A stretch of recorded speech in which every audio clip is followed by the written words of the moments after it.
Hey everybody, welcome back to another episode of the Music Den.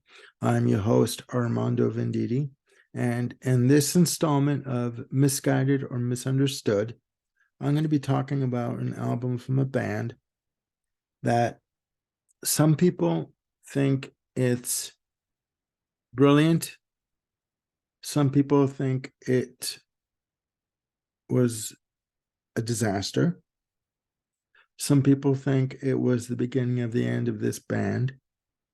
My opinion? Well, wait and find out. The band is Queen, and the album is Hot Space. Now, I would be remiss if I did not mention this album and these series of episodes that I have been doing under the label of Misguided or Misunderstood. Now, Hot Space was released on May of 1982 through Elektra Asylum in the US and Canada, Japan, New Zealand, and through EMI Parlophone now in the UK, Europe, and the rest of the world. It was produced by Reinhold Mack, and it was recorded in Munich. Now, this album is such a polarizing piece of work that people either love it or they can't stand it. It came at a time where, for Queen, um, I guess you'd say they were at a bit of a crossroads. They had released the greatest hits in November of 1981. It was a very popular. It went nine times platinum, I believe, in North America, and it sold fantastic. They had had a hit a year earlier with the Game album, and it went 7 times platinum in Canada, and it was a big seller in the US. Another One Bites the Dust, 3 million seller single in the US. So they figured that they should go in this funk, disco, R&B, um,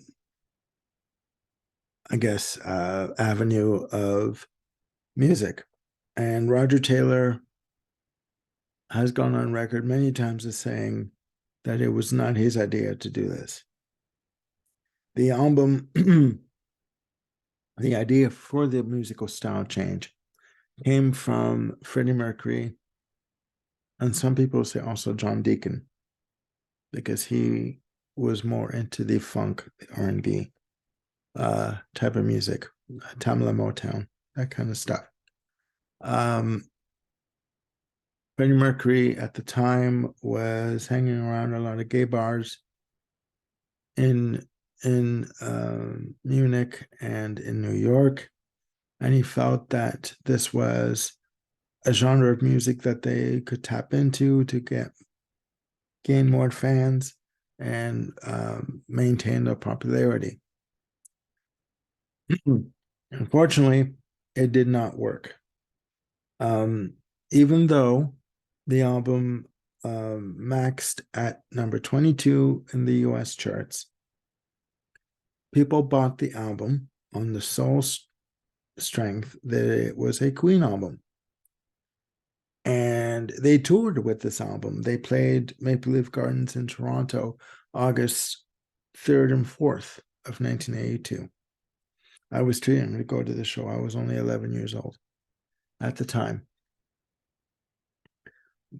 But this album caused a lot of difficulty for Queen fans.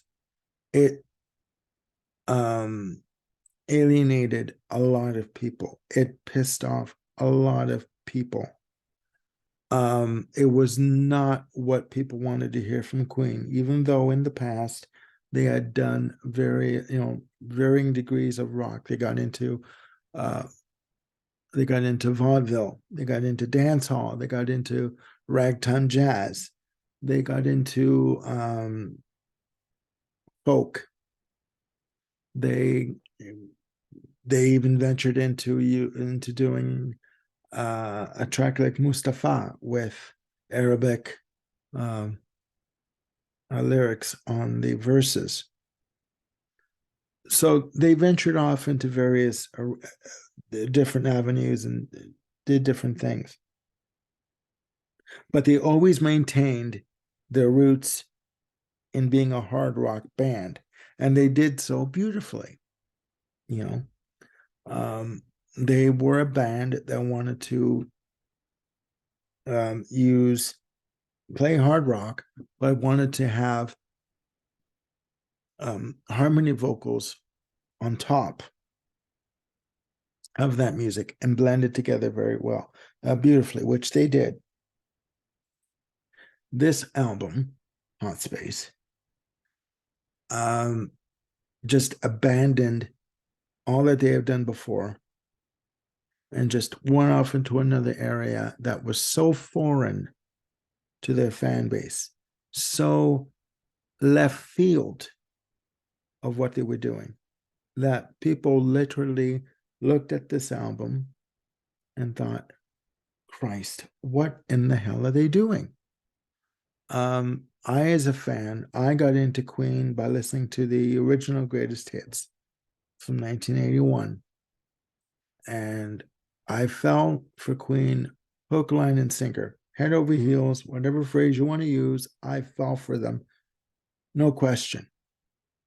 And Hot Space was the first album that I picked up or was given for my birthday on cassette. And even then, at the age of when I turned 12 and I listened to it, I knew even back then that it was way different from what they were known for. And I listened to it, I liked it. Side one is all dance. You have staying power, dancer, back chat, body language, action this day. Side two, you have put out the fire, life is real. Las palabras de amor, calling all girls. Um, you have Cool Cat, and you have Under Pressure. Um, again, side one is a complete dance-orama, like it's all dance music. And the only rock-oriented track on the album is Put Out the Fire, because Brian May, who wrote the track, wanted the album to have at least something of where they came from. And Queen were known in the 70s when they first started out. Never mind the bombast and the anthems, the bombast of We Will Rock You, We Are the Champions. They were known as a hard rock band with fantastic, tight, luscious harmony vocals.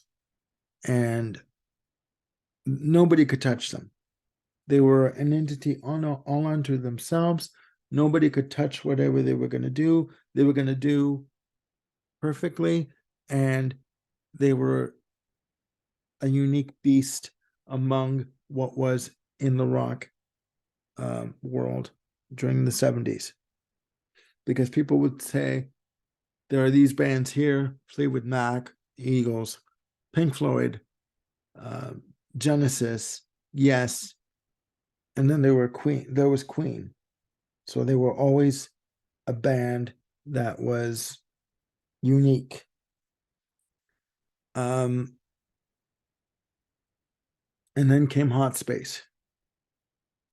And for a time, they coasted along perfectly. And then they took a break in 83, came back in 84 with The Works, and they signed a new deal with Capitol in the US and in Canada, and the rest of the world. And they started out doing well with Radio Gaga.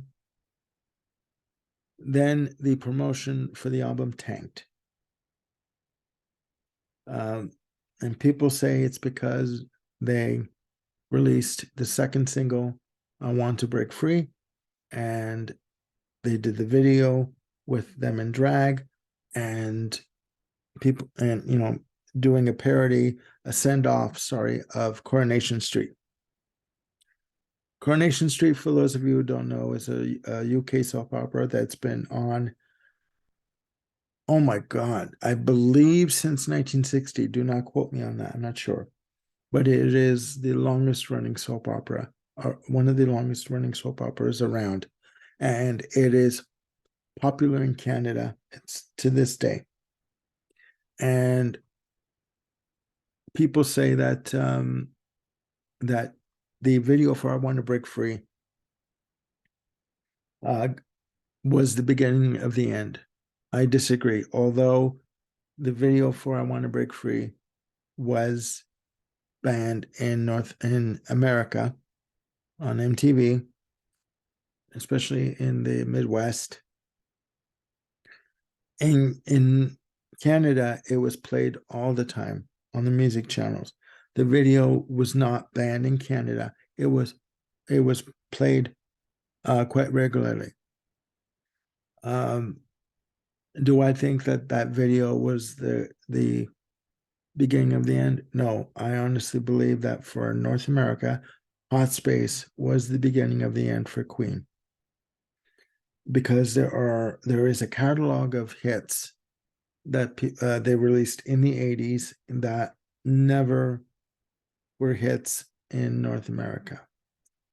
And Brian May said that he regretted that those songs were not hits, sorry, because he said their songs have a cycle of life. And once a cycle is passed in terms of promotion, it is very difficult to get it back. And there's a whole catalog of hits, he said, that were never going to be hits in North America, and they were lost. I again do believe that this album, Hot Space, was the reason for that. There's no way around it. There's no way around it. For people to say that, oh, it's them. I've heard people tell me, people have told me that one person in particular, and I'm not going to name names, has said to me that Hot Space was the last album where Queen were a band. To me, that is the most lunatic statement I've ever heard uttered in my life. And you can take that in a mean way, or you can take that as an opinion. I don't care. But to say that Hot Space was the last album that Queen or a band or acted as a band is nothing short of sheer lunacy. It's true. I don't know what possessed Freddie Mercury to think that this was something that could be done by the band and that the people would accept it. It's beyond me. I listened to the album recently for a show I was supposed to do, but that fell through for various reasons. And the album does not hold up. It doesn't. And the individual who hosts the show that I was supposed to be on has listed this album as one of his favorites. He gave it a 10 out of 10. I gave it a 4. I've listened to it recently. There, aside from maybe body language and calling all girls, I don't include Under Pressure because Under Pressure was released on the Greatest Hits in North America before Hot Space came out. So I'm talking about the 10 tracks on Hot Space. without under pressure. None of, with the exception of the two of the two I mentioned, none of the tracks hold up. There is nothing memorable melodically, lyrically, rhythmically, nothing that holds up. And some people applaud them for taking a chance and doing something different. That's fine. You can do whatever you want. Obviously, it's your band. But to say that this album is, as good as A Night at the Opera, A Day at the Races, Queen 2, News of the World, Flash Gordon even. No, there's no way in hell. There's no way in hell.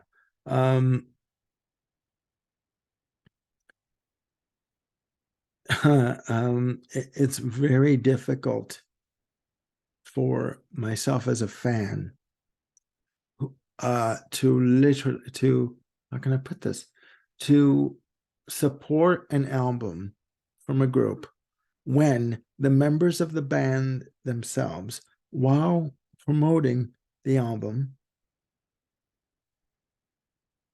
don't have faith in the album that they just released. Roger Taylor, as early as 1982, on the press tour for Hot Space, has said that he does not support all of the releases as singles that they've done, all the single releases. And he also said, right in the same interview for Hot Space, I can name a few right now if you want, jokingly. But he was serious. But he said, the band is democratic, so we each have a vote as to what's going to be released as a single and where the direction of the album's going to go. I don't understand it. I don't understand what possessed this group, who, in my eyes, are God, to release a debacle of an album. I really don't. Do I think that this album, pardon for coughing, do I think that this album was a misguided step? Or do I think that the audiences have misunderstood what they were trying to do with the music? No, I believe this album was a huge misguided step. And I do not believe that audiences misunderstood what they were doing whatsoever. I just believe that they did not like the direction that Queen went in. And they spoke out about it. And they were heard, because when you hear the Works in 1984, they're slowly getting back to what they were doing. Even though, to me, the Works, as good as an album as it is, it does sound like from 84 on, the band were trying to chase trends using electronic drums and sequencers and bass synths and all that kind of stuff. I do think that from 82 on, that they were doing that with Hot Space. And I really don't believe that they got back on track until possibly 1989 with The Miracle. And even then, half that album is okay. But again, do I think that Hot Space was a misguided step, or was that it was misunderstood? No, it was a complete misguided step. And I mean, as an artist, you're allowed to do whatever the hell you want. Should you expect your fans to follow you wherever you go musically? If you expect that, then you're setting yourself up as an artist for disappointment. It's basically what it comes down to. So, yep, that's it for this episode. Please leave your comments down below and hit like and subscribe. And please hit the notification bell to keep you on top of any new content that I'll be putting up. And yeah, please let me know what you think of Hot Space. Do you like it? Do you not like it? Do you think it's a masterpiece? Do you think it's misguided or misunderstood? Or do you think it's just a plain load of crap? I mean, no other way to put it. You know what I mean? So I'd like to again get a dialogue going on this. So please let me know what you think.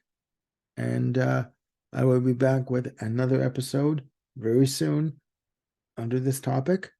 So hopefully you guys are having a great day and you're looking after yourselves and one another, and you're being safe and you're being kind to yourselves and to everyone around you. So